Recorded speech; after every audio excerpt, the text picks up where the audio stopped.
এখনো পানি আছে, নিচে যান, নিচে যান, আরো নিচে চলে যান।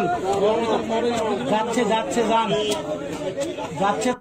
গর্তটা একদমই ছোট এবং এই জায়গাটা দিয়ে শুধু পানি উঠানোর জন্য গর্ত। তো এই গর্ত দিয়ে এই শিশু বাচ্চা 2 বছরের একটা বাচ্চা পড়ে গেল, জিনিসটা আসলে খুবই দুঃখজনক।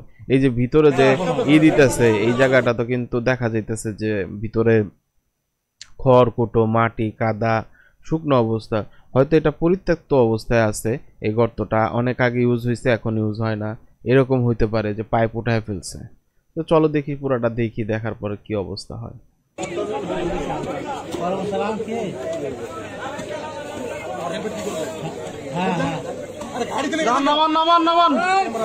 মাই গুডনেস, এটা যাইতে যাইতে তো শেষ হয়ে গেল, কিছু তো দেখা যাইতেছে না এরপর। আর ভিতরে কি ওই যে ওইটা ওইটা ওইটা বাচ্চা দেখা যাইতেছে? মানে কি ওই যে ওই যে ওই যে নড়াচড়া করতেছে নাকি?